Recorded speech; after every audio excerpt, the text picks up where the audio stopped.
Hello and welcome into the Knicks-Verse. If this is your first time here, or you've been here before but haven't subscribed yet, please do so, along with turn on a notification bell so you know when I drop these videos. Also, please hit the thumbs ups, very much appreciate that, and your comments. The comments are incredibly important in the Knicks-Verse. For me, I am George, and I am going to do this recap tonight. The Knicks went to Milwaukee, and they lost 123-108. And actually, that score is not indicative of how close this game actually got in that second half.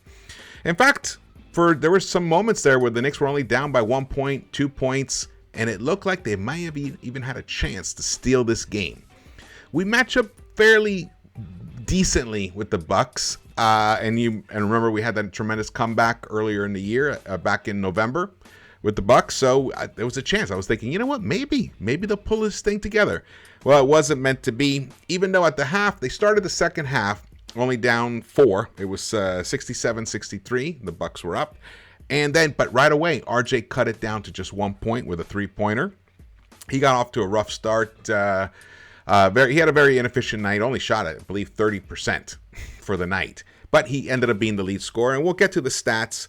I'm going to try and keep this one quick. I know I've been saying that lately, but I'm going to keep this one quick. And I only have one highlight to show you, and it's a low light. It's quite a low light. I think you might find it as interesting as I did. So then in that third quarter, actually the Bucks were able to extend the lead. I can't remember. I think they got it up to about 8, maybe 10 points, but the Knicks kept battling back. And Thibs chose to leave the starters in for the majority of it. I think Grimes did come in around the 3-something mark in that third quarter, where the score was, the Knicks were only down by 1. It was 83-82 at that point with 3:40 left. But by the end of that third quarter, the Bucks had been able to take that 1 point lead and extended it to 5. It was 93-88. So you were thinking, all right, can the Knicks, when the bench comes in, maybe the bench can push this thing, and maybe we can steal this game? Well, the bench wasn't as impactful tonight as they have been lately. In fact, and I'll show you the stats. You'll see what I'm talking about. Unfortunately, other than like in the fourth quarter, right away, they cut the lead down to 2 from that 5-point lead. It was 93-91. But then for the next stretch of time, for about 3 minutes and 24 seconds, the Bucks went on a 12-3 run to just basically take control of this game. It was unfortunate. I think it was 105-94 or 93 at that point, and it didn't really look like the Knicks were going to have a final push, that it was going to actually manifest itself. Though they gave it a valiant effort. The Bucks just made shots when they needed to. In fact, the Knicks had a chance. They actually had some decent looks, and they just didn't drop. And that was pretty disappointing. Very disappointing, actually. So I'll show you this. Let's go to the stats. So here you can see the game flow. You can see what I'm talking about. There you were. They cut it. You can see almost tied it right there at the beginning of that fourth quarter. And then the offense just went dormant, and the Bucks just took over. But then they plateaued too midway through that fourth quarter, and it was a chance. Like if the Knicks had been able to actually sustain the offensive run that they had started there around like the 7-minute mark or whatever in that fourth quarter, maybe they might have been able to make this thing closer than it was. But let me tell you, those free throws, 57.1%. I think it cost them a chance to at least be able to try to steal this game. Knicks dropped their third in a row. They are now 1-6 in their last 7 games. And I actually have something to say about this stretch right now. I'm going to put it really frankly to you guys. In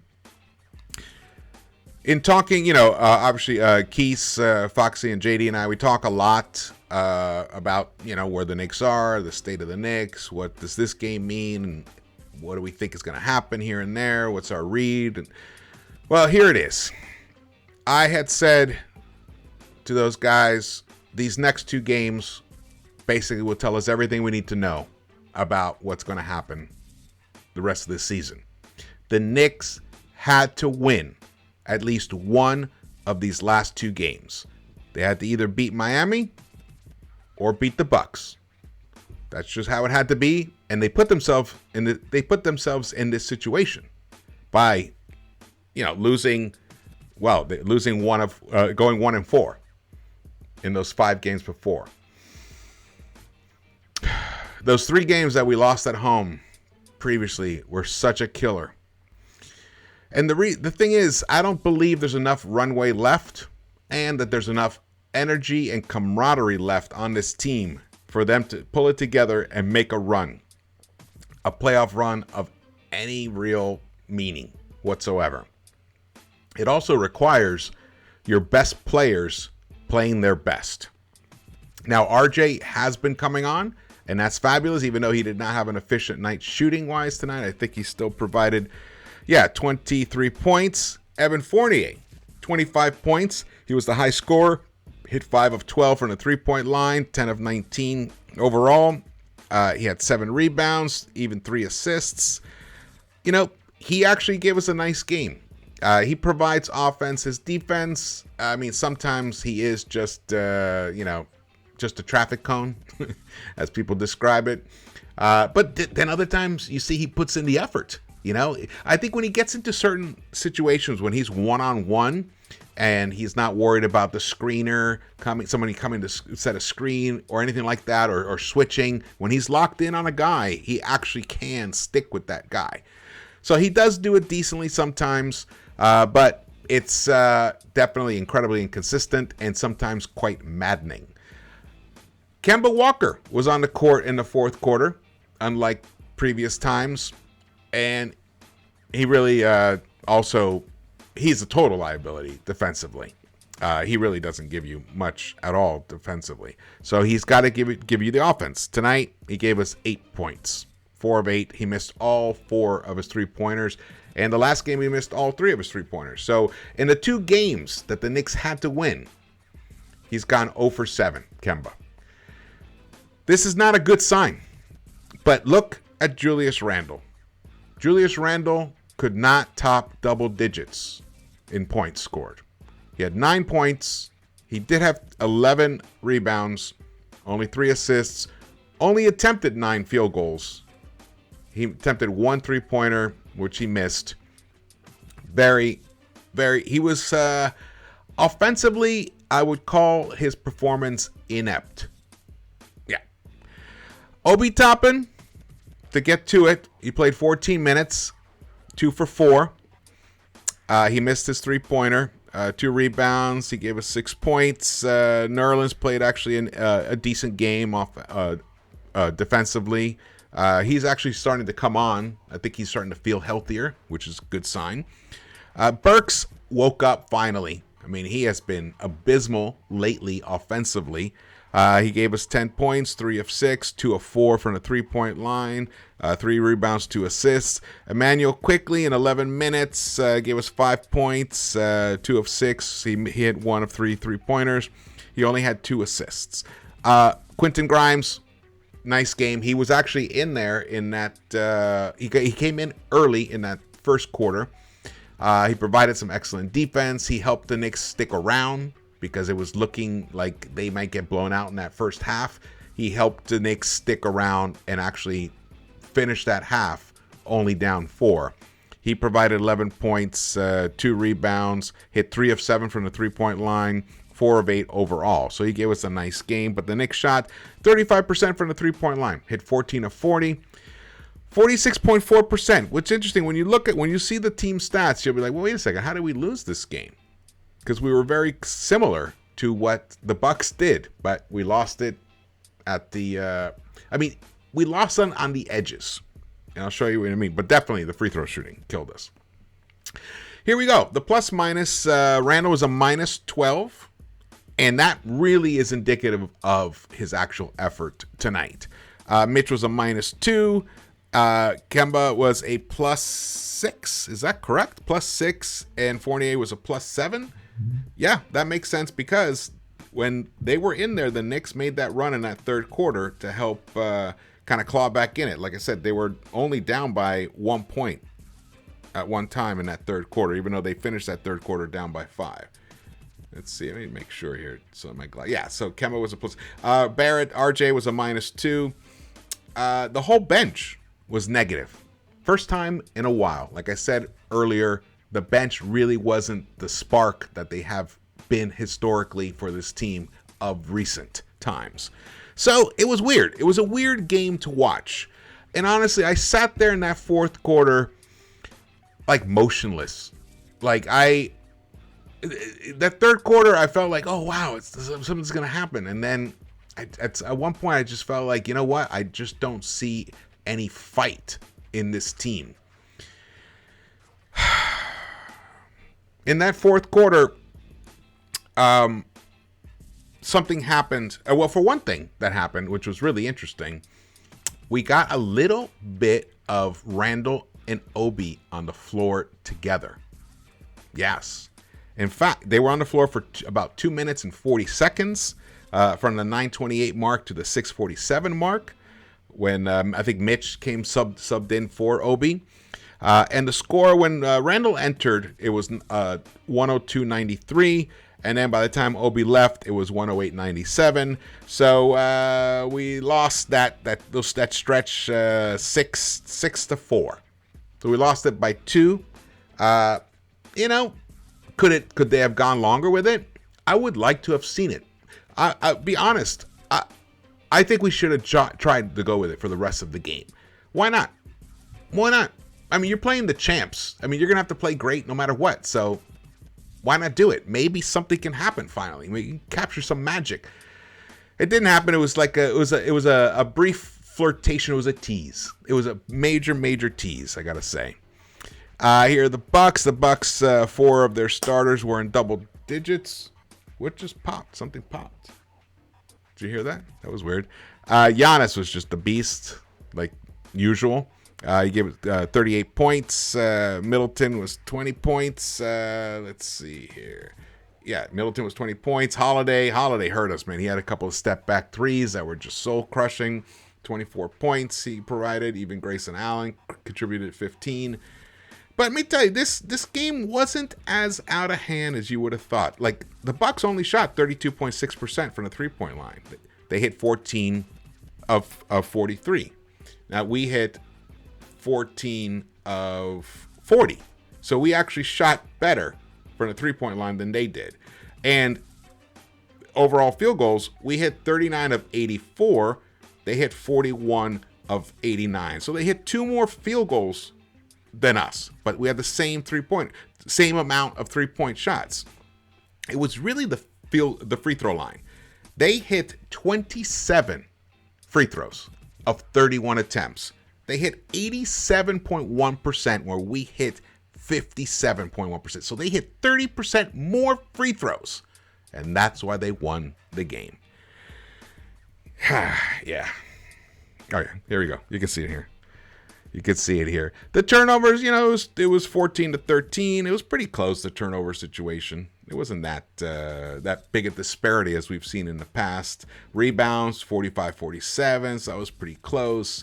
The assists, though, was a disparity as usual. They had 27. We had 21. Again, there were stretches there where there was hardly any ball movement, any creativity, just a lot of standing around. And I'm resisting bashing our Julius Randle. I'm resisting partly because I'm just tired of doing it, because it's the same old every time. And then today he had the audacity to come out with this interview. I can't even remember who actually got the actual interview, but Fred Katz wrote about it and Steve Popper of Newsday wrote about it. Fred Katz of The Athletic. Where basically Julius said, I still want to be here. The team feeds off my energy, blah, blah, blah, blah, blah, whatever. I think it was an attempt to kind of like polish up his image because it's taken a hit lately. Taken quite a hit lately. Like a pretty bad hit lately. The Knicks, we lost the steals battle by 5. They had 11, we had 6. So the assists, we lost the steals. And I'm moseying my way to the juiciest part. Here we go. Knicks Tape retweeted this from Cynical Knicks Fan tonight. at 12:37 your time. Julius Randle looked at Obi Toppin down and walks away while two teammates rushed to help him. This was in the fourth quarter. I'm going to show you this actual highlight or low light right now. Here we go. Obi's trying to swat it. Boom. He tries to get that. He falls to the ground. Look at Julius. Looked right at him. Turned away. Look at him. Sloping shoulder. Look. First of all, Julius wasn't. Look. He looks right at Obi right there. Walked away. But his two other teammates come to help him. That's the leader of the Knicks. That right there. That's the guy who says he wants to be here. That's the guy who says his teammates feed off his energy. Well, you're right about that, Julius. I think the team does feed off your energy. I think that's why the team right now doesn't really even the first unit. They don't like playing with each other. There's no chemistry. There's no synergy. Honestly, I don't think the guys, and that's why it's hard to have fight in you as a squad when you don't trust each other. How can you trust a guy who does that? He doesn't even make an attempt. Nothing. I don't know. Maybe he just didn't see Obi. Not sure what's happening there, but I know exactly what's happening there. I was trying to be nice. Randle is being a bad teammate. Randle is sulking. Randle knows that he is the reason why the Knicks are where they are. And where are they? Where are they right now? Here we go. The Knicks dropped to 23-27. We are now below the Atlanta Hawks. That's right. 9.5 games from first.